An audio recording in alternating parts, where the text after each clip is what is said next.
Hello and welcome to the Symposium. My name's Carl and today we're going to talk about truth. Truth is central to and presumably the purpose of logic. Validity is the guarantee of truth preservation. The various forms of logic use a notion of truth within the model, as we saw in the previous video.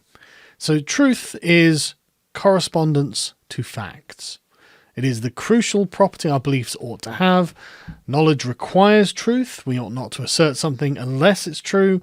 Truths cannot be inconsistent, and anything that follows from a truth is true. All pretty simple things.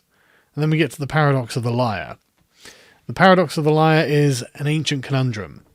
If Epimenides of Crete says that all Cretans are liars, is that sentence true?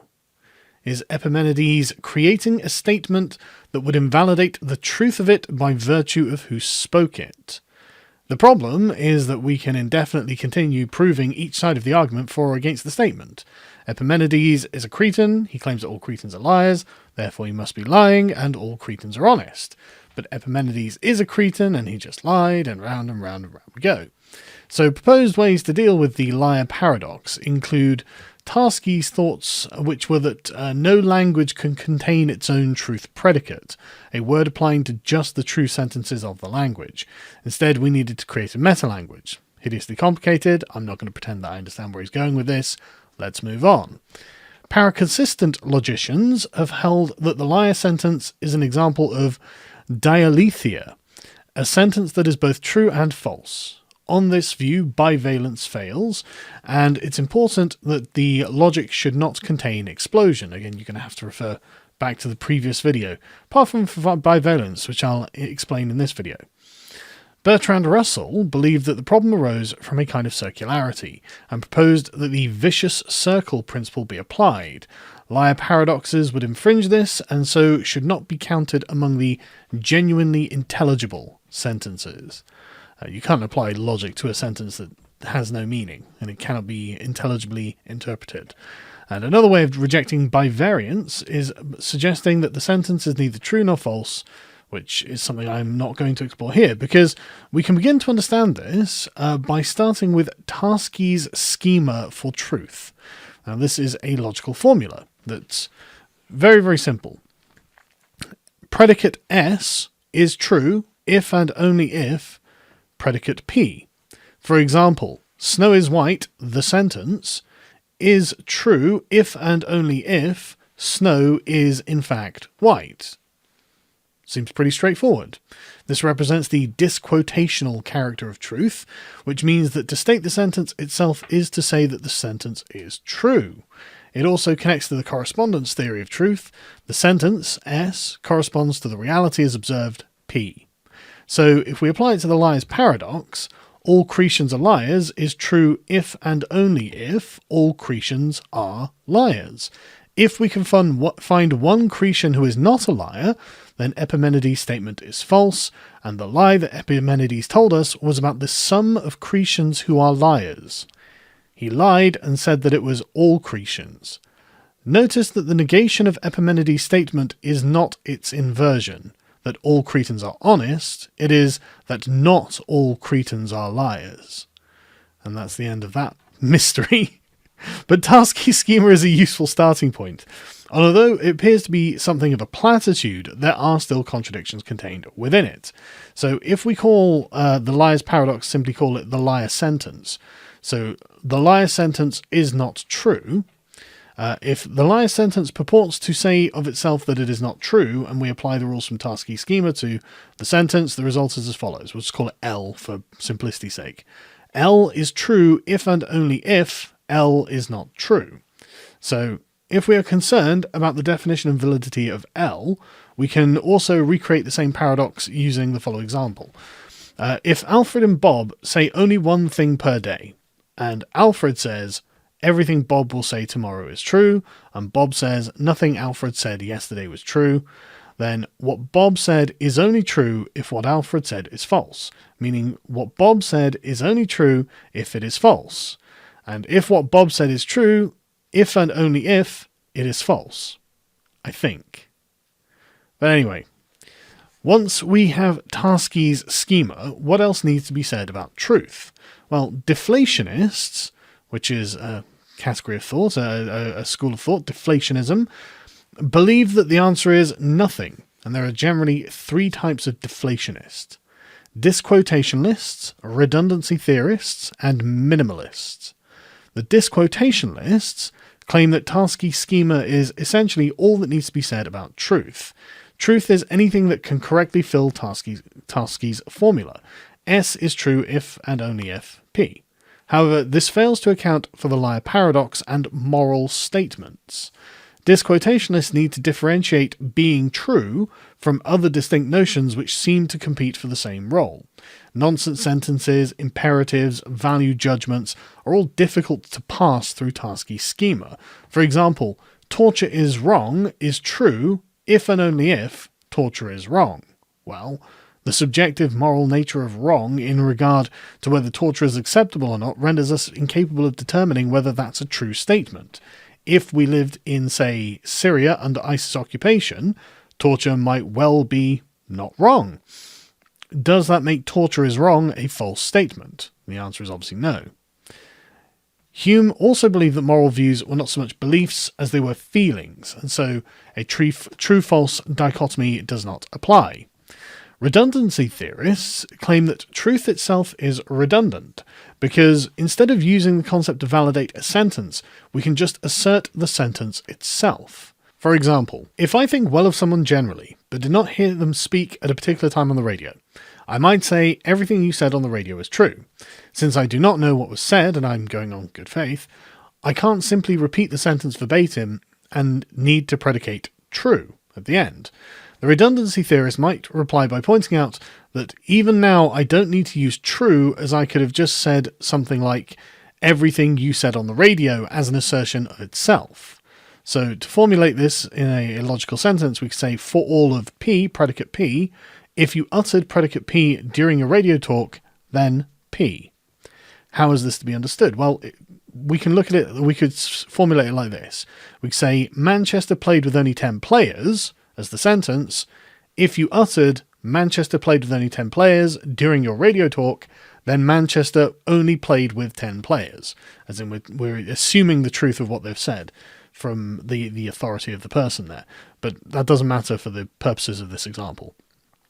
It seems that P should be occupied by the name of a sentence, but that leaves the final P open to question as it does not contain the name of a sentence, but the sentence itself. The redundancy theorist might suggest construing the quantifier as substitutional and reformulate it as if you uttered P during your radio talk, then P. Then the result we get is true. However, this refutes the thesis of redundancy, since the quantification is explained in terms which make essential use of the supposedly redundant predicate true. Minimalists combine Tarski's schema with some of the ideas in redundancy theory to conclude that truth is not a substantive property and does not have a nature. This is not to say that truth is not valuable, it enables us to express generalizations. What is it then for a property not to be substantive or have a nature? Well, one theorist, Horwich, agrees that if we have a very weak conception of what a property is, so that every intelligible predicate expresses a property, then there is such a property as truth. What he denies is that truth is a property in a deeper and more complex sense that would justify further investigation. Tarski's schema tells us everything we need to know because, in his opinion, there is nothing else to know. There are two problems that have been raised with this. Tarski's schema is not enough to deliver what would be considered to be platitudes about truth, such as one should tell the truth, to assert is to present as true, truths cannot conflict, and things like this. And since distinct properties might apply to the same things, as in having a heart and having kidneys, we might know how to apply true without knowing what property the word expresses, and thus without having fully understood it. So we move on to correspondence theory. A sentence is true if it corresponds to the facts. This appears to be unquestionably true, but is true and correspondence to the facts could be seen as synonymous. Correspondence theory draws a distinction between a sentence is true and corresponds to the facts by distinguishing between the linguistic and actual representation of real-world events.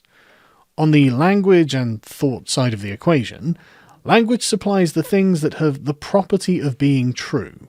These are the truth bearers, entities that can be ascribed the value of true or false. So the sentence itself is the entity.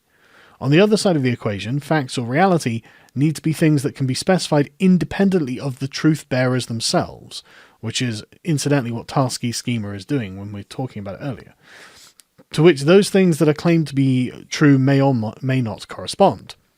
So as Strawson put it, facts are what statements, when true, state. If you prize the statements off the world, then you prize the facts off it too, but the world would be none the poorer for it. The suggestion here is that the facts are the things to which statements correspond if and only if they are true. However, things are not this simple. The view that facts are language dependent and are so unfit to be considered things outside of this schema can be reinforced when considering the facts when the facts are the same and when they are different. For example, is the fact that Leningrad is on the river Neva the same as or different from the fact that St. Petersburg is on the Neva? Now, it's tempting to say there is just one fact here, that the city being referenced is the same city and is on the Neva. However, there are many circumstances in which this distinction has relevance, given time, place, and intentions of the people considering it. The presupposition that all the facts we discuss are distinct is not entirely true. Given how we have different words to refer to the same fact, it would seem that facts are not the language-independent entities we expected them to be. What does this mean for correspondence theory?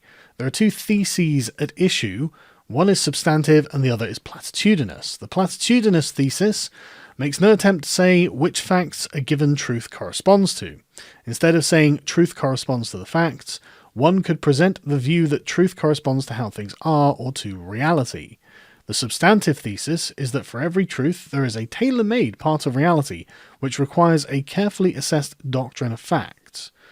This is what leads people to associate adherence to a correspondence theory with realism, as opposed to idealism, and empiricism, as opposed to rationalism. One much debated view is that the truth-maker theory. This idea was that every truth is made true by some specific stretch of reality. And as with the original correspondence theory, truths like dodos are extinct raise problems for it. Pragmatist theories of truth suggest that truth is that on which opinion is destined to converge. Opinion is the opinion which is fated to be ultimately agreed to by all who investigate is what we mean by truth, by Hauser and Clausel in 1992. This is a very human definition of what's true, contingent on our subjective experience of being human instead of what objectively exists, whether humans exist or not. Coherence theories of truth claim that truth is a matter of coherence with a specified set of sentences and therefore other statements and ideas. Identity theories of truth may start with the thought that if what is believed is true, that very thing is the case. When we have a true belief, what is believed, e.g. snow is white, is strictly identical with that thing. The important thing that we need to talk about, though, is the law of the excluded middle and bivalence. So the law of the excluded middle is a logical principle that states for any proposition, either the proposition itself is true or its negation is true. When applied to first-order logic, classical logic, it says that every example of the following formula is true. So if we have S or not S. So we can fill that out with, say, the example, either Socrates is mortal or it is not the case that Socrates is mortal. So this is true by virtue of the form alone. There is no middle ground in which Socrates is neither mortal or non-mortal. This is not the same, though, as bivalence, as one must refer to specific expressions, or and not, in this case, and this is not the case for bivalence. First-order logic is bivalent, and the law of the excluded middle is valid within it. Many valued logics reject bivalence, as do paraconsistent logics, although in a different way. So the question is, which logic's treatment of bivalence is correct? And this is usually addressed using the following example. Aristotle wondered whether the claim, "there will be a sea battle tomorrow," was true or false. He was of the opinion that it was neither true nor false, because events had not yet occurred, or would fail to occur, and it was simply unanswerable, so bivalence is abandoned. If we think of truth as truth now and falsity as falsity now, and we consider the future to be undetermined, it follows that there will be a sea battle tomorrow is neither true nor false. We can use a third truth value, indeterminate, to mark this status, creating three truth values contrary to bivalence's 2, true or false. Aristotle thought that either there would or would not be a sea battle tomorrow. This means that he wanted to reject bivalence, but keep the law of the excluded middle. Even if it is not determinate whether there will be a sea battle or not, it is determinate that there will be a sea battle or there will not be a sea battle. We don't know the truth of the statement there will be a sea battle tomorrow, so we've got to reject bivalence by essentially refusing to assent to engage with it and give it a truth value of indeterminate.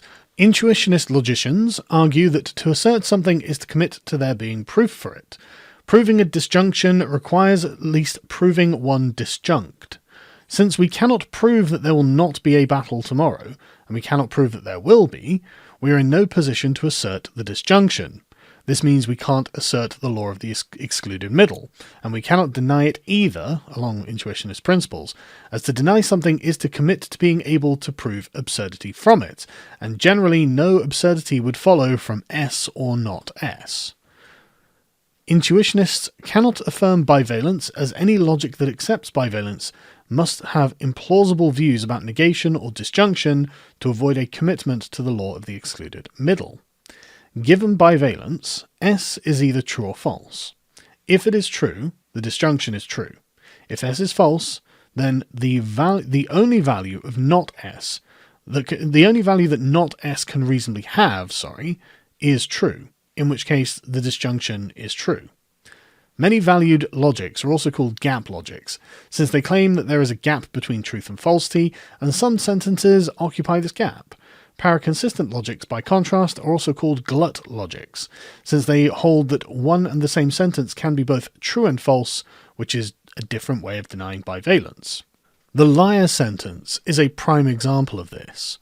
In a natural language like English, there are sentences that are neither true nor false. Example of this would be questions, commands, indexicals, such as I am hungry, which may be true or false for a given individual, but are not simply true or false. These kind of sentences are not truth bearers, so that they are neither true nor false is irrelevant to the question at hand.